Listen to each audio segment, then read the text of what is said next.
Hello అండి, నమస్తే.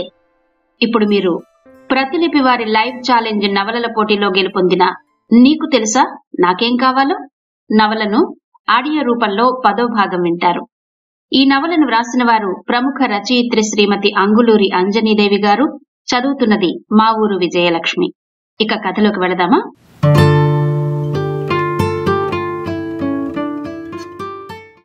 ఏం సంపాదించుకోవడమే బాబు. స్పందనకొచ్చే జీతంలో 30% ట్యాక్స్ కట్ అవుతుంది. మొన్నే చెక్ చేశాను.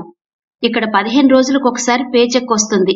అందులో మొత్తం జీతం $6,000 వస్తే దాంట్లో నుంచి $1,500లకు పైగా ట్యాక్స్ కట్ అయింది. సో చేతికొచ్చే $2,500. అది చూడగానే నా ప్రాణం ఉసూరుమంది. మనం కష్టపడి అన్ని వదులుకుని ఇంత దూరం వచ్చి సంపాదిస్తే సంపాదించిన దాంట్లో ఇన్ని ట్యాక్సులు తీసుకుంటారా అనిపించింది నాకు అంది సీమ. అవునా, ఇక్కడ కూడా ట్యాక్సులు కట్ అవుతాయి, నీకు తెలుసు కదా అంది నందిత. కాని ఇంత దారుణంగా కట్ అవ్వవు అంది సీమ. నందిత నవ్వి, ట్యాక్సుల రూపంలో అన్నన్ని డబ్బులు తీసుకునేనా మాది రిచ్ కంట్రీ అని చెప్పుకుంటుంది అమెరికా అంది సరదాగా. అలాంటిదే అనుకో.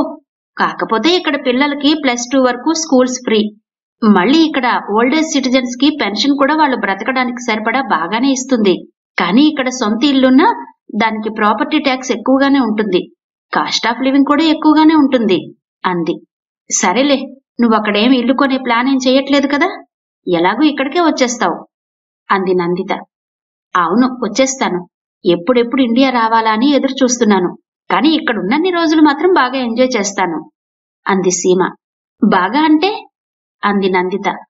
బాగా అంటే ఏముంది, ఇక్కడ వీకెండ్స్ లో గెట్ టుగెదర్ పార్టీలు ఎక్కువగా జరుగుతాయి. ఇంకా ఇక్కడున్న అన్ని ప్లేసెస్ చూడ్డానికి ట్రై చేస్తాను. సరే, శ్రీహిత్ ఎలా ఉన్నాడు నందు? నిన్ను బాగా చూసుకుంటున్నాడా అంది సీమ. బాగా చూసుకోవడం ఏంటే బాబు, తట్టుకోలేకపోతున్నాను. అబ్బాయిలు మరీ ఇంతగా ప్రేమిస్తారా భార్యను అనిపిస్తుంది. అదిగో నన్ను పికప్ చేసుకోవడానికి శ్రీహిత్ వస్తున్నాడు. ఇక నేను వెళ్ళాలి. బై సీమ అంటూ కాల్ కట్ చేసింది నందిత. కొద్ది రోజులు గడిచాయి. శ్రీహిత్ నందిత చెప్పినట్టే నందిత వాళ్ల పేరెంట్స్ తో మాట్లాడాడు. విషయం తెలియగానే భార్గవరాయుడు, నిర్మల సంతోషపడ్డారు. వెంటనే బెంగుళూరు బయలుదేరి వెళ్లారు. జ్యోతమ్మ, మోహన్ రావు వాళ్లను చాలా ప్రేమగా, గౌరవంగా రిసీవ్ చేసుకున్నారు. భార్గవరాయుడు, నిర్మలకు ఆ ఇంటి వాతావరణం, వాళ్ల పద్ధతులు బాగా నచ్చాయి. నందితను మంచి కుటుంబంలోకే పంపుతున్నామని తృప్తిపడ్డారు. దినకర్తో విడాకులు తీసుకోవాలనుకున్నారు. కాని అతను విడాకులివ్వనని పేచి పెడతాడేమోనని భార్గవరాయుడు, నిర్మల ముందు భయపడ్డారు. ఆ తరువాత సౌశీల్యమ్మకు ఫోన్ చేశారు. సౌశీల్యమ్మ వాళ్ల మాటలు విన్నాక, మీరు చెప్పేది వింటుంటే నాకు చాలా సంతోషంగా ఉంది. ఎందుకంటే ఇదొక ఆడపిల్ల జీవితం. ఎవరి వల్ల అన్యాయం జరిగినా వాళ్లకు మంచిది కాదు. మీరు నందితకు మళ్లీ పెళ్లి చెయ్యాలని తీసుకున్న నిర్ణయం చాలా బాగుంది. దినకర్ హైదరాబాద్ లోనే ఉన్నాడు. మ్యూచువల్ డైవర్స్ తీసుకుంటే సరిపోతుంది. నేను మా దినకర్తో మాట్లాడతాను. విడాకుల విషయంలో మీకు ఎలాంటి ఇబ్బంది రాకుండా నేను చూసుకుంటాను. మీరు బాగుండాలి, మేము బాగుండాలి అంటూ చాలా అనుకూలంగా మాట్లాడిందామె. భార్గవరాయుడు, నిర్మల మనసులోనే ఆమెకు చేతులెత్తి మొక్కారు. సౌశీల్యమ్మ ఫోన్లో మాట్లాడినట్టే దినకర్ చేత నందితకు విడాకులిప్పించింది. రోజులు గడుస్తున్నాయి. వేద పండితులు శ్రీహిత్, నందితల పెళ్లికి ముహూర్తం నిర్ణయించారు. ఆ క్షణం నుండి ఎందుకో ఏమో నందిత మనసులో లేదు. ఏదేదో ఆలోచిస్తోంది. ఒక రకంగా శ్రీహిత్తో నా పెళ్లి నాకు ఆనందంగా అనిపించినా వెంటనే ఏదో వెలితిగా ఉంది. ఆ వెలితి దేని గురించో నాకే ఒక క్లారిటీ లేదు. శ్రీహితిని చూస్తుంటే నాకన్నా ఎంతో ఎత్తులో ఉన్నట్టుగా ఉంది. అతనిస్తున్న ఈ ఆనందానికి గిఫ్ట్గా నేనేమివ్వగలను? ఏదో ఒకటివ్వాలి. ఏమివ్వాలి అని ఆలోచించని క్షణం లేదు నందిత. ఎప్పుడూ అదే ఆలోచనలో ఉందామె. శ్రీహిత్తో నందిత పెళ్లి ఇంకో వారం రోజులే ఉంది. ఎప్పుడూ లేనంత హుషారుగా శ్రీహిత్కి ఫోన్ చేసింది నందిత. ఎప్పుడు నేనే కాల్ చేస్తుంటాను అనుకునేవాడిని. పర్వాలేదు, నువ్వు కూడా కాల్ చేస్తున్నావు అన్నాడు సంతోషంగా శ్రీహిత్. విషయం అలాంటిది మరి అంది నందిత. ఏమైంది నందు అన్నాడు ఆతృతగా. మనం ఒక మంచి గైనకాలజిస్ట్ ను కన్సల్ట్ అవ్వాలి శ్రీహిత్. అపాయింట్మెంట్ బుక్ చేసి నాకు టైం చెప్పు అంది. విషయం చెప్పకుండా అపాయింట్మెంట్ తీసుకో అంటావేంటి అన్నాడు. విషయమేంటో డాక్టర్ దగ్గరికి వెళ్ళాక నేను చెప్తాను అంది. పొద్దున్నే ఫోన్ చేసి నన్ను కన్ఫ్యూజ్ చేయకు. విషయం ఎలాంటిదైనా పర్వాలేదు చెప్పు అన్నాడు. నువ్వు ముందు అపాయింట్మెంట్ తీసుకో శ్రీహిత్, అక్కడికి వెళ్ళాక చెప్తాను అంది నందిత. ఏంటి నందు, నాకేమైనా షాక్ ఇద్దామనుకుంటున్నావా? నీకేమైనా పిల్లలు పుట్టరా, లేక ఇంకేమైనా ప్రాబ్లమా అన్నాడు. చిచి, నోరు తెరిస్తే అన్ని అపశకునాలే. గైనకాలజిస్ట్ అనగానే పిల్లల గురించేనా, ఇంకేమీ ఉండదా అంది నందిత. మరేం చెయ్యను, నువ్వన్నీ హ్యాపీగా షేర్ చేసుకుంటేనే కదా నీ గురించి అన్నీ తెలిసేది. నాకిప్పటికీ నీ గురించి సీమకు తెలిసిన దాంట్లో హాఫ్ అయినా తెలుసో లేదో అని డౌట్ అన్నాడు. అయ్యో, అలా ఎందుకు అనుకుంటున్నావు శ్రీహిత్ అంది నొచ్చుకుంటూ. నేనేమీ అనుకోను నందు, నీకు తెలీదా నేనేంటో? నా దగ్గర ఏమీ దాచాల్సిన అవసరం లేదు, అన్నీ అర్థం చేసుకుంటాను అన్నాడు శ్రీహిత్. అసలు నా లైఫ్లో నువ్వు నన్ను అర్థం చేసుకున్నంతగా ఇంకెవ్వరూ అర్థం చేసుకోలేదు శ్రీహిత్, కాబట్టే నీకు ఏది చెప్పాలన్నా సంకోచించను అంది నందిత. ఇప్పుడు నేను అపాయింట్మెంట్ తీసుకోవాలంటే వాళ్ళకేదో ఒకటి చెప్పాలిగా అన్నాడు. ఊరుకో శ్రీహిత్, వాళ్ళు ఫోన్ చేసినప్పుడు ప్రాబ్లం ఏంటి అని అడిగితే నా వైఫ్ డాక్టర్తోనే చెబుతుందట అని చెప్పు, అయినా అలా ఏం అడగరు వాళ్ళు అంది నందిత. సరే, అలాంటప్పుడు నువ్వే అపాయింట్మెంట్ తీసుకో, నేనొస్తాను అన్నాడు. లేదు లేదు, నీకు తెలిసిన డాక్టర్ దగ్గరికే నన్ను తీసుకెళ్ళు అంది. ఏంటో నువ్వు నన్ను మళ్లీ టెన్షన్ పెడుతున్నావు అన్నాడు శ్రీహిత్. ఏం జరిగినా నువ్వు నన్ను వదలవు కదా శ్రీహిత్ అంది నందిత. అంతలా అడక్కు, నాకేం అర్థం కావడం లేదు. నేను ముందు అపాయింట్మెంట్ బుక్ చేశాక నీకు కాల్ చేస్తాను అన్నాడు. నందిత నవ్వి సరే అంటూ ఫోన్ కట్ చేసింది. 15 నిమిషాల తర్వాత ఫోన్ చేశాడు శ్రీహిత్. నందు, ఫలానా హాస్పిటల్కి వెళ్దాం, అపాయింట్మెంట్ బుక్ చేశాను. అపాయింట్మెంట్ టైం 11:30, ఒక అర్ధగంట ముందు రమ్మన్నారు. న్యూ పేషెంట్ కి పేపర్ వర్క్ ఉంటుందట అన్నాడు శ్రీహిత్. సరే, నేను రెడీ అయ్యాక ఫోన్ చేస్తాను. నువ్వెన్నింటికి వస్తావు శ్రీహిత్ అడిగింది నందిత. నేను బైక్ మీద వస్తాను నందు, ఎందుకంటే అది ట్రాఫిక్ టైం కదా, అందులో హాస్పిటల్ కూడా కొంచెం దూరం, కారులో అయితే బ్లాక్ అయిపోతాను అన్నాడు. సరే అయితే నేను డైరెక్ట్ గా వచ్చేనా అంది. ఎలా వస్తావ్, క్యాబా అన్నాడు. హా, అంతేగా మరి అంది నందిత. సరే, ఇప్పటికైనా విషయం ఏంటో చెప్పు నందు, నేను ఈ టెన్షన్ తట్టుకోలేకపోతున్నాను అన్నాడు. విషయం తెలిసాక నువ్వు నన్ను వదిలేస్తావా శ్రీహిత్? ఐ మీన్, ఎలాంటి ప్రాబ్లం ఉన్నా వదలవు కదా అడిగింది నెమ్మదిగా. చిచి, ఎందుకలా మాట్లాడతావు? నేనెందుకు అలా చేస్తాను? నీకే ప్రాబ్లం ఉన్నా ఏం జరిగినా నిన్ను వదిలే సమస్య లేదు, ఏదైనా నీతోనే నాకు అన్నాడు. ఫోన్ పెట్టేసింది నందిత. శ్రీహిత్ నందిత కోసం హాస్పిటల్ దగ్గర వెయిట్ చేస్తూ టైం చూసుకుంటున్నాడు. అప్పుడే క్యాబ్ దిగి నందిత వచ్చింది. ఇద్దరూ కలిసి హాస్పిటల్ లోపలికెళ్లారు. రిసెప్షన్ లో అపాయింట్మెంట్ వివరాలు చెప్పి పేపర్ వర్క్ పూర్తి చేశారు. నర్స్ పిలుస్తుంది, మీరు కూర్చోండి అంది రిసెప్షనిస్ట్. ఇద్దరూ వెళ్లి కూర్చున్నారు. నా నందుకి ఎలాంటి డిసీజ్ లేకుండా చూడు దేవుడా అని మనసులో కోరుకున్నాడు శ్రీహిత్. అయినా మనసు ఆగడం లేదు. అసలు విషయమేంటో ఇప్పుడు కూడా చెప్పకుండా ఏంటి సస్పెన్స్ నందు అంటూ నందిత చేతి మీద నెమ్మదిగా తట్టాడు. ఇంకా సేపట్లో వింటారు కదా, ఎందుకంత కంగారు అంది నందిత. నర్స్ పిలవగానే నందిత శ్రీహిత్ లోపలికి వెళ్లారు. నందితకు బీపీ చెక్ చేసి ఏవో కొన్ని డీటెయిల్స్ అడిగి డాక్టర్ దగ్గరకు పంపింది. ఏంటమ్మా ప్రాబ్లం అడిగింది డాక్టర్. డాక్టర్, నాకు వర్జినిటీ టెస్ట్ చేయాలి అంది నందిత. ఈ మాట వినగానే శ్రీహిత్ స్టన్ అయి చూశాడు. డాక్టర్ శ్రీహిత్ వైపు చూసి, ఈయనెవరు, మీ హస్బెండా అంది. కాదు డాక్టర్ అంది నందిత. శ్రీహిత్ వెంటనే లేచి బయటకు వెళ్లాడు. శ్రీహిత్, ఆగు అంది నందిత. అతను ఆగలేదు. ఇప్పుడు నేనేం చెయ్యాలి? శ్రీహిత్తో వెళ్లాలా, డాక్టర్తో మాట్లాడాలా అని అనుకుంటూ డాక్టర్ దగ్గరే కూర్చుంది నందిత. డాక్టర్ నందితను టెస్ట్ చేసింది. రిపోర్ట్ కోసం బయట వెయిట్ చేయండి అన్నారు డాక్టర్. నందిత బయటకొచ్చింది. శ్రీహిత్ కోసం అటు ఇటు చూసింది. శ్రీహిత్ బయట నిలబడి ఉన్నాడు. చాలా కోపంగా కూడా ఉన్నాడు. నందిత శ్రీహిత్ దగ్గరకు వెళ్ళింది. ఏంటి శ్రీహిత్, డాక్టర్తో మాట్లాడేటప్పుడు నువ్వు అలా సీరియస్ గా లేచొచ్చేస్తే నాకెలా ఉంటుంది అంది నందిత. ఇందుకేనా నువ్వు నన్ను అపాయింట్మెంట్ బుక్ చేయమంది అన్నాడు శ్రీహిత్.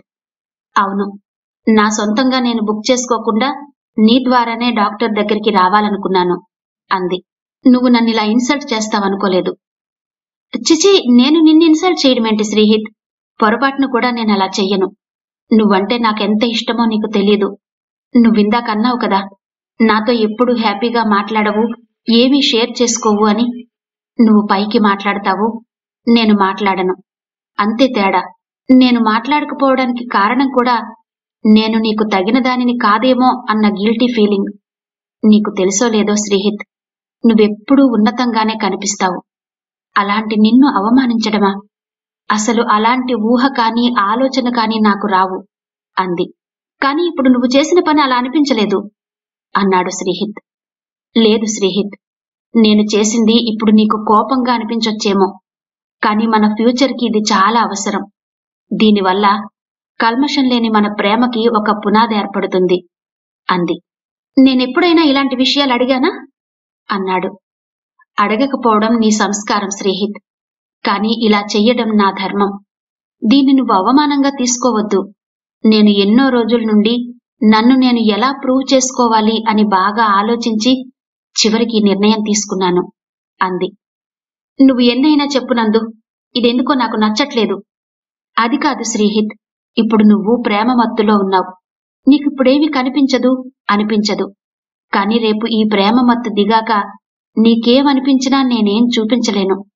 నన్ను నేను నిరూపించుకోలేను. నేను నీతో ఇన్ని రోజులు ఫ్రీగా ఉండలేకపోవడానికి కూడా ఇదొక రీజన్. ఇప్పుడు ఈ ప్రూఫ్ నీకు చూపించి నీ మీద హక్కు తీసుకుంటాను అంటూ నవ్వింది. ఆ హక్కు నీకెప్పుడో ఇచ్చాను నందు అన్నాడు శ్రీహిత్. నువ్విచ్చినా తీసుకోవడానికి నా మనసు అంగీకరించలేదు అందామె. నువ్వింతలా ఆలోచిస్తావు కాబట్టే నువ్వంటే నాకింత ఇష్టమేమో, అందుకే నీ మీద ఏదో చెప్పలేని మాయ నన్నిలా పట్టుకుంది అన్నాడు శ్రీహిత్. నందితను నర్స్ పిలిచింది. నందిత వెళ్లగానే రిపోర్ట్స్ ఉన్న సీల్డ్ కవర్ ఇచ్చింది. ఆ కవర్ని తెచ్చి శ్రీహిత్ చేతిలో పెట్టింది. దీన్ని కళ్ళకద్దుకుని జేబులో పెట్టుకోమంటావా అన్నాడు నవ్వుతూ ఆ రిపోర్ట్ను పట్టుకుని శ్రీహిత్. జేబులో పెట్టుకోవడం కాదు, విప్పి చూడాలి అంది నందిత. విప్పి చూడాలా అంటూ నందిత ఊహించని విధంగా ఆ రిపోర్ట్ని చింపి డస్ట్బిన్లో వేశాడు శ్రీహిత్. ఏం చేస్తున్నావు శ్రీహిత్? ఇందుకేనా ఇక్కడికొచ్చింది అంటూ కోప్పడింది. శ్రీహిత్ చాలా కూల్గా చూశాడు. చూడు నందు, నువ్వీ టెస్ట్కి సిద్ధపడి ఇక్కడికొచ్చినప్పుడే నువ్వేంటో నీ వ్యక్తిత్వమేంటో తెలిసిపోయింది. ఇంకా ఎందుకు? ఇలాంటి ఆధారాలతో నాకు పనిలేదు. అసలు నాకేం కావాలో నీకు తెలుసా నందు అన్నాడు శ్రీహిత్. ఏం కావాలి అన్నట్టుగా చూసింది. వెంటనే ఆమె నడుం మీద చెయ్యి వేసి కాస్త దగ్గరకు లాక్కున్నాడు. ఇక్కడ కాదు, పద, నా బైక్ మీద వెళుతూ దారిలో చెప్తాను అన్నాడు. బైక్ మీద కూర్చున్నాక, ఏమో చెప్తానన్నావ్, చెప్పు శ్రీ అంది నందిత. ఏముంది నందు చెప్పడానికి? నా మనసు నీ మాట ఒక్కటైనప్పుడు ఇంకా ఏముంది చెప్పు చెప్పడానికి అన్నాడు. అతని మాటలు నందితకు చాలా తృప్తిగా అనిపించాయి. అందుకే శ్రీహిత్ని గట్టిగా మనస్ఫూర్తిగా పట్టుకుంది. ఆమె పట్టుకున్న తీరుకి శ్రీహిత్ సంతోషపడ్డాడు. అప్పుడే నందిత ఫోన్ రింగ్ అయింది. ఒక చేత్తో శ్రీహిత్ని పట్టుకుని ఇంకో చేత్తో ఫోన్ లిఫ్ట్ చేసి, చెప్పు సీమా అంది నెమ్మదిగా నందిత.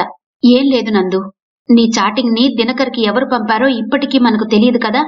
ఆ రోజు మీ నాన్నగారు అనుకున్నట్టు పోలీస్ ఎంక్వైరీ చేయించి ఉంటే తప్పకుండా తెలిసి ఉండేదేమో అంది. ఉండేదేమో కాదు, తప్పకుండా తెలిసి ఉండేది.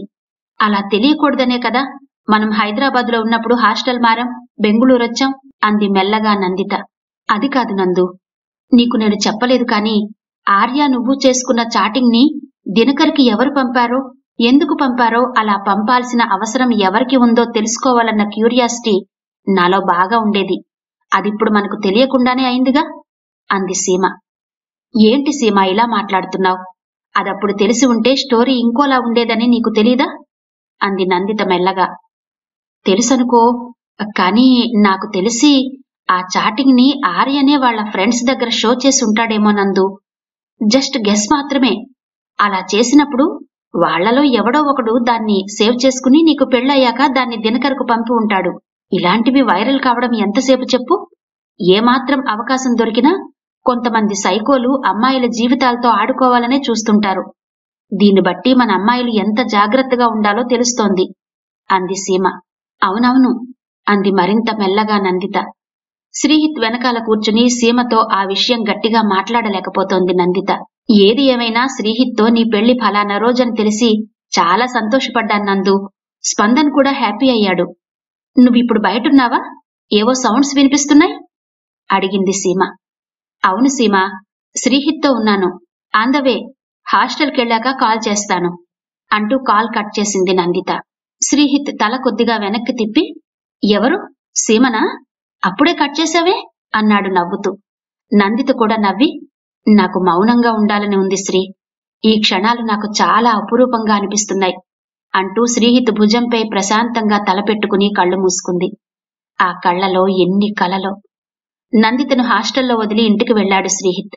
వారం రోజులయ్యాక అటు పెద్దలు ఇటు పెద్దలు కలిసి శ్రీహిత్ నందితల పెళ్లి చేశారు. పెళ్లి జరిగిన వెంటనే నందిత హాస్టల్ వెకేట్ చేసి శ్రీహిత్ దగ్గరకు వెళ్ళింది.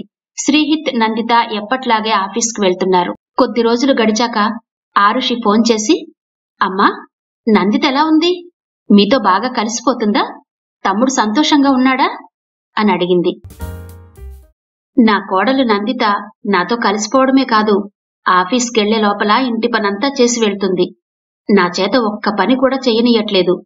మీ నాన్నగారితో రోజూ మెడిటేషన్ చేయిస్తుంది. ఇప్పుడు ఆయన మందులు కూడా డోస్ తగ్గించి వేసుకుంటున్నారు. మీ తమ్ముడు సంతోషం గురించి చెప్పనవసరం లేదు అంది జ్యోతమ్మ సంతోషంగా. నువ్వు చాలా సంతోషంగా ఉన్నావమ్మా. పెళ్లికి ముందు మనం ఊహించలేదు కదమ్మా నందిత మీతో ఇలా ఉంటుందని. నేనైతే కల్లో కూడా అనుకోలేదు. మిమ్మల్ని ఇంత కంఫర్ట్ గా, గౌరవంగా చూస్తుందని, మీతో ఇంత బాగా కలిసిపోతుందని. తమ్ముడు నందితను పెళ్లి చేసుకుని చాలా మంచి పని చేశాడు కదమ్మా అంది ఆరుషి. జ్యోతమ్మ నవ్వి, నువ్వు ఊహించలేదేమో. నాకు నా కొడుకు సెలక్షన్ మీద గట్టి నమ్మకం ఉంది కాబట్టి నందిత గురించి కొంత ముందే ఊహించాను. కాని ఉద్యోగం చేసే కోడళ్లందరూ నందితలాగా ఉంటారని చెప్పలేను, ఉండరని చెప్పలేను. ఏదైనా ప్రాప్తం. ఏ కుటుంబంలోకి ఎలాంటి కోడలు రావాలో అలాంటి కోడలే వస్తుందంటారు అంది. అమ్మా, నేను మా ఆయన రాత్రి అనుకున్నాం ఈ వీకెండ్లో తమ్ముణ్ణి, నందితను మా ఇంటికి పిలుద్దామని. మా అత్తయ్య, మామయ్య గారు కూడా సరే అన్నారు. కుదిరితే నువ్వు, నాన్నగారు కూడా రండి అంది ఆరుషి.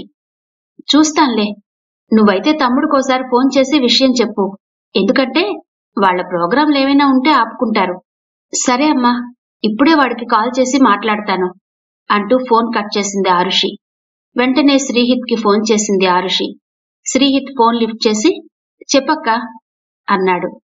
ఏరా, ఎలా ఉన్నావు? నీ కొత్త కాపురం ఎలా ఉంది అడిగింది ఆరుషి. బాగానే ఉందక్కా అన్నాడు శ్రీహిత్. నందిత మనింట్లో అన్ని రకాలుగా అడ్జస్ట్ అయినట్టేనా అమ్మా నాన్నలతో అంది.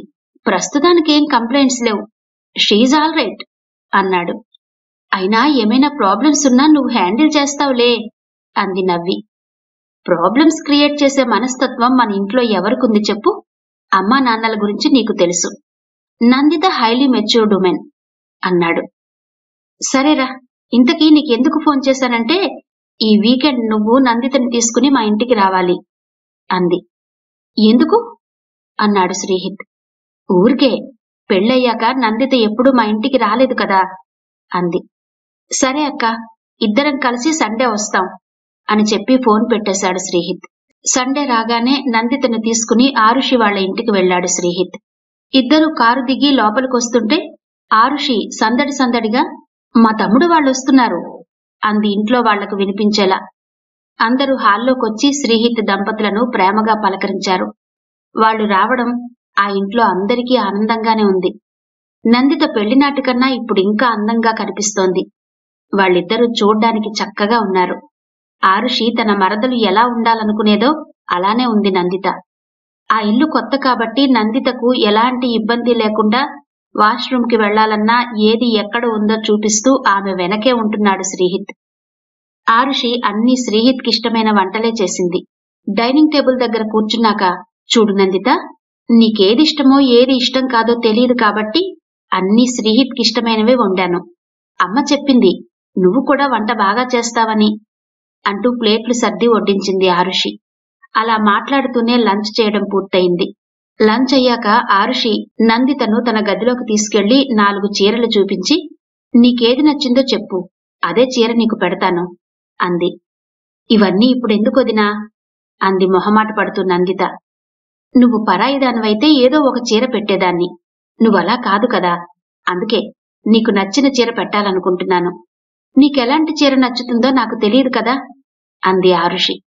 ఆ చీరల్లో నుంచి నందిత తనకు నచ్చిన చీర తీసింది. అవును నందు, మీ పెళ్లి వీడియో వచ్చిందా అంది ఆరుషి. ఇంకా రాలేదొదినా, శ్రీహిత్ రేపు స్టూడియో దగ్గరికి వెళ్ళొస్తా అన్నాడు అంది. పెళ్లంతా చాలా హడావిడిగా జరిగింది. నాకసలు సరిగ్గా షాపింగ్ చేసుకునేంత టైం కూడా దొరకలేదు. నీకు షాపింగ్ అంటే ఇష్టమేనా? నాకు చాలా ఇష్టం అంది ఆరుషి. యా, నేను కూడా చేస్తుంటాను, కానీ కొంచెం తక్కువే అంది నందిత. ఈసారి షాపింగ్ కి మనిద్దరమే వెళ్దాం, నాకు కూడా కంపెనీ ఉంటుంది అంది ఆరుషి. యా షూర్ వదినా అంది నందిత. ఇంకా ఏంటి చెప్పు, మీ అత్తగారేమంటున్నారు? కూరలో ఉప్పు తక్కువ వెయ్యాలి, ఆయిల్ తక్కువ వెయ్యాలి అని ఏమైనా చెప్తుందా అంది నవ్వి ఆరుషి. లేదు, అత్తయ్య పెద్దగా వంట గురించేమీ మాట్లాడరు. నచ్చుతాయో నచ్చవో తెలీదు కాని తినడానికి మాత్రం ఇష్టంగానే తింటారు అంది నందిత. ఏంటి, మీ వదిన మరదళ్ళు చాలాసేపు నుండి మాట్లాడుకుంటున్నారు అంటూ గదిలోకొచ్చాడు శ్రీహిత్. ఏం లేదురా, తనకి ఏ చీర నచ్చుతుందో సెలెక్ట్ చేసుకోమని తీసుకొచ్చాను. ఇదిగో ఈ చీర నచ్చింది, నువ్వు కూడా చూడు అంటూ ఆ చీర తీసి శ్రీహిత్ చేతికిచ్చింది ఆరుషి. అంతలో అమ్మా ఆరుషి అంటూ వాళ్ళత్తగారు పిలిచారు. వస్తున్నా అత్తయ్య అంటూ ఆ గదిలో నుంచి బయటకెళ్ళింది ఆరుషి. నందు, నువ్వెప్పుడూ డ్రెస్లే వేసుకుంటావు కాని నువ్వు డ్రెస్లో కన్నా చీరలోనే బావుంటావు అన్నాడు. అలా అంటున్నప్పుడు అతని కళ్ళు వింతగా మెరిశాయి. తలుపు తీసే ఉండడంతో నీకెక్కడేం మాట్లాడాలో తెలియదు శ్రీ, బయటికెళ్దాం పద అంటూ చీరను గదిలోనే పెట్టి బయటకొచ్చారు. బయటకొస్తుంటే ఆమె చేయి తాకి చెవిలో, నువ్విక్కడే టైం వేస్ట్ చేయకు, మనం త్వరగా మన ఇంటికెళ్దాం అన్నాడు శ్రీహిత్. ఎందుకు, ఏమైనా ఇంపార్టెంట్ పనుందా అంది. అవును, చాలా ఇంపార్టెంట్ పనుంది అన్నాడు. ఆఫీస్ నుంచి ఏమైనా ఫోన్ వచ్చిందా అంది. ఆ పని ఆఫీస్తో కాదు, నీతో అన్నాడు. నందిత వెంటనే శ్రీహిత్ కళ్లలోకి నవ్వుతూ చూసి బయటకొచ్చింది. ఆరుషి అప్పుడే ఒక ప్లేట్లో పసుపు, కుంకుమ, పూలు, గాజులు, తాంబూలం సర్దుతూ ఉంది. నందిత వాళ్లు గదిలో నుంచి బయటకు రాగానే చీర కూడా తెచ్చి ప్లేట్లో పెట్టుకుంది. నందితకు పెట్టింది. శ్రీహిత్, నందిత కారులో కూర్చుని ఇంటికి వెళ్లారు. దినకర్ ఇంకా అమెరికా వెళ్లలేదు, హైదరాబాద్లోనే ఉంటున్నాడు. కాని ఇల్లు దాటి బయటకు వెళ్లట్లేదు. ఒంటరిగా ఉండడానికే ఎక్కువగా అలవాటు పడుతున్నాడు. నిన్ను చూస్తుంటే నాకు బాధగా ఉంది నాన్నా, నువ్వెందుకిలా ఉంటున్నావు? నందిత మళ్లీ పెళ్లి చేసుకుని భర్తతో హాయిగా లేదా? నువ్వలా ఎందుకుండలేవు అంది సౌశీల్యమ్మ దినకర్ దగ్గర కూర్చుని. అదేనమ్మా నా బాధ. తప్పులు చేసిన వాళ్లు బాగున్నారు, నేను మాత్రం షాక్ లో ఉన్నాను అంటూ నందితను, వర్ణికను గుర్తు చేసుకున్నాడు. ఆ ఇద్దరాడవాళ్లు తన జీవితంలోకి ఎలా వచ్చారో, తనని ఎలా నాశనం చేశారో, ఎలా మాయమయ్యారో గుర్తు చేసుకున్నాడు. ఇలాంటివి పెద్ద షాక్లా దినకర్? దీనికి అంత భయపడిపోవాలా అంది తల్లి. భయం కాదమ్మా, నాకు నందిత అంటే చాలా కోపంగా ఉంది.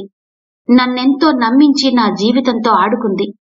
అదేం ఆలోచించకుండా వాళ్ళు అడగగానే నా చేత మ్యూచువల్ డైవర్స్ ఇప్పించావు. నాకు కొంచెం కూడా ఆలోచించుకునే టైం ఇవ్వలేదు నువ్వు. ఇదంతా నీ వల్లనే జరిగింది. లేకుంటే అలాగే జాబ్ చేసుకుంటూ సింపుల్ గా ఉండేది. ఇప్పుడు చూడు, నందిత ఏమో అలా, నేనేమో ఇలా. ఏంటిదంతా? నా తల తిరుగుతోంది అన్నాడు దినకర్. నువ్వు చాలా తప్పుగా ఆలోచిస్తున్నావు దినకర్. నువ్వు వద్దనుకునే కదా ఆ నందితను దూరం పెట్టావు. ఎవరైనా ఎంతకాలం అలా ఉండిపోతారు? శ్రీహిత్ రూపంలో ఆ అమ్మాయికి ఒక టర్నింగ్ పాయింట్ దొరికింది. నువ్వు కూడా అలాగే ఒక మంచి అమ్మాయిని పెళ్లి చేసుకుని నీ లైఫ్ ని మార్చుకో. అదంతా వదిలేసి ఇలా ఎందుకు ఆలోచిస్తున్నావు అంది సౌశీల్యమ్మ. ఎందుకంటే నా మనసు చాలా అల్లకల్లోలంగా ఉందమ్మా. నిజానికి నేను నందితకే కాదు, వర్ణికకు కూడా మంచి లైఫే ఇవ్వాలనుకున్నాను. వాళ్లే నన్ను చీట్ చేశారు అన్నాడు నుదురు రుద్దుకుంటూ బాధగా. ఆమె ఆశ్చర్యపోతూ, వర్ణిక ఎవరు అంది.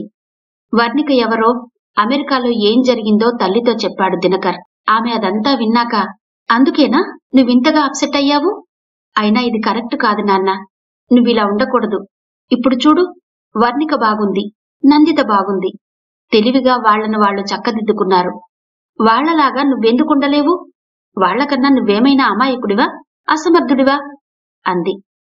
ఎందుకమ్మా నా గురించి అంత పెద్ద పెద్ద మాటలు మాట్లాడతావు అన్నాడు దినకర్. చూస్తుంటే నువ్వలాగే అనిపిస్తున్నావు దినా, అందుకే అంత పెద్ద పెద్ద మాటలు. అయినా నీకేం తక్కువరా? మంచి జాబ్ చేస్తున్నావు, అమెరికాలో ఉన్నావు, పైగా అబ్బాయివి. మళ్ళీ పెళ్లి చేసుకుని హ్యాపీగా ఉండలేవా అంది సౌశీల్యమ్మ. దినకర్ మాట్లాడలేదు, ఆలోచనగా చూశాడు. నువ్వింకేం ఆలోచించకు దినకర్. ఇప్పటిదాకా 2 సార్లు పెళ్లి విషయంలో నువ్వే డెసిషన్ తీసుకున్నావు. ఈసారి ఆ బాధ్యత నాకొదిలే. అమ్మ మీద నమ్మకం ఉంచు. నీ లైఫ్ ఖచ్చితంగా బావుంటుంది. నందిత వర్ణికలాగా కాకుండా నీకో మంచి అమ్మాయిని చూసి పెళ్లి చేసి అమెరికా పంపుతాను. ఈ విషయంలో నువ్వింకేం మాట్లాడకు అంటూ మొబైల్ పట్టుకుని హాల్లోకి వెళ్ళింది సౌశీల్యమ్మ. మ్యారేజ్ బ్రోకర్ కి ఫోన్ చేసింది. ఆ బ్రోకర్ ఫోన్ లిఫ్ట్ చేసి, చెప్పండమ్మా అన్నాడు. మీకు మా అబ్బాయి ఫోటో డీటెయిల్స్ ఇచ్చి 10 రోజులు దాటింది. ఇంతవరకు ఏ అమ్మాయి డీటెయిల్స్ చెప్పలేదు. మీ దగ్గర సంబంధాలేమీ లేకపోతే వేరే బ్రోకర్ని చూసుకుంటాను అంది సౌశీల్యమ్మ. మీ దగ్గర సంబంధాలేమీ లేకపోతే వేరే బ్రోకర్ని చూసుకుంటాను అంది సౌశీల్యమ్మ. అలా కాదండి, మీ రేంజ్కి తగిన వాళ్ళని చూడాలి కదా. మీరా రోజు కట్నం విషయం కూడా ఏం చెప్పలేదు. మంచి సంబంధం ఉంటే తీసుకురండి అని మాత్రమే అన్నారు అన్నాడు మ్యారేజ్ బ్రోకర్. ఇప్పుడు నాకు కావలసింది రేంజ్ కాదు, మంచి కుటుంబంలో ఉన్న అమ్మాయి కావాలి. పెద్దగా చదువుకోకపోయినా పర్వాలేదు, కాని అమ్మాయి మాత్రం బాగుండాలి అందావిడ. అలా అయితే 1-2 సంబంధాలున్నాయి, కానీ వాళ్ళు మీ రేంజ్కి తగినట్టు కట్టకానుకలు మాత్రం ఇవ్వలేరు అన్నాడతను. సరే, అమ్మాయి డీటెయిల్స్ ఫోటో నాకు మెసేజ్ పెట్టండి అంది. ఫోన్లో ఎందుకమ్మా, నేనే మీ ఇంటికి 1 గంటలో వస్తాను అంటూ ఫోన్ పెట్టేశాడు బ్రోకర్. చాలా రోజుల తర్వాత అమ్మ బలవంతం మీద బయటకెళ్లాడు దినకర్. కొద్దిసేపు గడిచాక అతన్నెవరో ఫాలో అవుతున్నట్టు అనుమానం వచ్చింది. వెంటనే దినకర్ వెనక్కి తిరిగి చూశాడు. ఎవరో ఒక వ్యక్తి దినకర్నే చూస్తూ కనిపించాడు. దినకర్ ఆగాడు. మీరు నన్ను ఫాలో అవుతున్నారా అన్నాడు దినకర్. ఆ ఆ అవునండి, మీరు నందిత హస్బెండ్ కదా అన్నాడా వ్యక్తి. నందిత పేరు వినగానే దినకర్కి చిరాగ్గా అనిపించి ముఖాన్ని పక్కకు తిప్పుకున్నాడు. సారీ, మీరు నందిత హస్బెండ్ ఏమో అని పలకరించాను అన్నాడు. అవును, అయితే ఏంటి అన్నాడు దినకర్ విసుగ్గా. మీరు వెంటనే అటు తిరిగేసరికి మీరు కాదేమో అనుకున్నాను. నేను మిమ్మల్ని మీ పెళ్లి ఫోటోలో చూసి గుర్తుపట్టాను అన్నాడతను. సర్లే, విషయమేంటో చెప్పు అన్నట్టుగా చూసి, ఇంతకీ మీరెవరు అన్నాడు దినకర్. నా పేరు రామన్, నేను నందిత క్లాస్మేట్ని అన్నాడు రామన్. అవునా, నందిత నేను ఒకే కాలేజీలో చదివాం. నేనెప్పుడు మిమ్మల్ని చూడలేదే అన్నాడు దినకర్. అంటే నేను నందిత ఇంటర్ వరకు ఒకే కాలేజీలో చదివాం అన్నాడతను. ఓ అలాగా, నేనింకా బీటెక్ ఏమో అనుకున్నాను. ఇంతకీ ఇప్పుడేం కావాలి మీకు అడిగాడు అర్థం కాక దినకర్. కావాలని కాదు, మీరు నందిత హస్బెండ్ కదా, అందుకే పలకరిద్దామని పిలిచాను అన్నాడు. సరే అంటూ దినకర్ వెళ్లబోతుంటే, ఇతనేంటి ఇంత రిజర్వ్డ్గా ఉన్నాడు అని మనసులో అనుకుంటూ, నందిత ఎలా ఉందండి, బావుందా అన్నాడు రామన్. వీడికింకేం పనిలేదులా ఉంది, నా బ్రెయిన్ తింటున్నాడు అని దినకర్ మనసులో అనుకుంటూ, నందిత బాగానే ఉంది అన్నాడు పొడిగా. సారీ అండి, నేనో విషయాన్ని విన్నాను అన్నాడు రామన్. ఏంటా విషయం, ఏం విన్నారు అసహనంగా అడిగాడు దినకర్. అదే నందిత ఆర్య చాటింగ్ ఈమెయిల్ అన్నాడు రామన్ కాస్త వ్యంగ్యంగా వెటకారంగా. దినకర్ అదిరిపడి చూసి, అది మీకెలా తెలుసు అన్నాడు. మీకు తెలీదా, అంతగా ఆశ్చర్యపోతున్నారు అని చాలా కూల్గా అడిగాడు రామన్. దినకర్కి తెలీదనలేదు, తెలుసనలేదు, మౌనంగా చూశాడు. అదే మరి, పెళ్ళయ్యాక మాత్రమే నందిత ఎవరో తెలిసిన మీకే నందిత ఆర్యతో చేసిన చాటింగ్ గురించి తెలిసినప్పుడు, పెళ్లికి ముందు నుండే చూసిన మాకు ఆ చాటింగ్ గురించి తెలియడంలో ఆశ్చర్యమేముంది అన్నాడు ఒక రకంగా నవ్వి రామన్. రామన్ ఎందుకలా నవ్వుతున్నాడో అర్థం కాలేదు దినకర్కి. లుక్ మిస్టర్ రామన్, నాకా చాటింగ్ గురించి ఇప్పుడు అవసరం లేదు. నువ్వు నాతో ఎందుకు మాట్లాడుతున్నావో, ఏం ఆశించి మాట్లాడుతున్నావో తెలియదు. నా టైం వేస్ట్ చేయొద్దు అన్నాడు. అయ్యో, నా ఉద్దేశం అది కాదు. నాకు కూడా ఈ విషయం మొన్ననే తెలిసింది. ఆ చాటింగ్ బాగా వైరల్ అయిందట కదా, ఎవరలా చేశారో కూడా తెలియదట. అది తెలిసి ఆర్య చాలా బాధపడుతున్నాడు అన్నాడు రామన్. ఆర్య పేరు వినగానే స్టన్నై చూశాడు దినకర్. అతను అమెరికాలో ఉన్నప్పుడు ఎవరి ఆర్య అని బుర్ర బద్దలు కొట్టుకోని రోజు లేదు. నందిత కన్నా ఆర్యనే అతనికి ఎక్కువగా గుర్తొచ్చేవాడు. ఆర్య గురించే ఆలోచించేవాడు. ఆర్య వల్లనే నా జీవితం ఇలా అయింది. నేనిప్పుడు ఆర్య ఎవరో అర్జెంటుగా తెలుసుకోవాలి అని అనుకుంటూ, ఆర్య మీకు తెలుసా అన్నాడు వెంటనే దినకర్. ఆర్య గురించి తెలుసుకోవాలని దినకర్ ఎంత తొందరపడుతున్నాడో రామన్ గమనించాడు. నాకెవరో కాల్ చేస్తున్నారండి, నేను మిమ్మల్ని మళ్ళీ కలుస్తాను అంటూ వేగంగా వెళ్లాడతను. రామన్ వెళుతుంటే, ఎప్పుడు కలుస్తారు, ఎక్కడ కలుస్తారు అన్నాడు దినకర్ వెనక నుండి ఆతృతగా. నేనిదే ఏరియాలో ఉంటాను, మళ్ళీ కలుస్తానండి, లేకుంటే మీ ఫోన్ నెంబర్ ఇవ్వండి అన్నాడతను. దినకర్ ఫోన్ నెంబర్ ఇవ్వగానే వస్తున్న ఆటో నాపి అందులో కూర్చుని వెళ్లాడు రామన్. ఏదో మిస్ అయినట్టు ఫీల్ అయ్యాడు దినకర్. మ్యారేజ్ బ్రోకర్ దినకర్ కి మంచి సంబంధమే తెచ్చాడు. అమ్మాయి పేరు ప్రియమణి. డిగ్రీ డిస్కంటిన్యూ చేసింది. చూడ్డానికి బాగుంది. గృహిణిగా ఉండడానికి సరిపోయే లక్షణాలన్నీ ఉన్నాయి. ఎక్కువ రోజులు టైం తీసుకోకుండా తొందరగానే ప్రియమణిని పెళ్లి చేసుకున్నాడు దినకర్. ప్రియమణిని తీసుకుని అమెరికా వెళ్లే ముందు రోజు రామన్ గురించి తల్లితో చెప్పాడు దినకర్. నీకెందుకు నాన్న ఇవన్నీ? ఇప్పుడు నీ లైఫ్ ప్రియమణితో, నందితతో కాదు. రామన్ ఏదో మాట్లాడాడు, విని వదిలేయాలి. అతనికి నీ ఫోన్ నెంబర్ ఎందుకిచ్చావు అంది నెమ్మదిగా సౌశీల్యమ్మ. ఆర్య ఎవరో తెలుసుకుందామని ఇచ్చానమ్మా అన్నాడు దినకర్. నందితే నీ లైఫ్ లో లేనప్పుడు ఆర్య ఎవరైతే నీకెందుకు దినకర్? మరి చెప్పాడా ఆర్యెవరో అంది సౌశీల్యమ్మ. ఈరోజు చెప్తానన్నాడమ్మా, ఫోన్ చేస్తాడట అన్నాడు.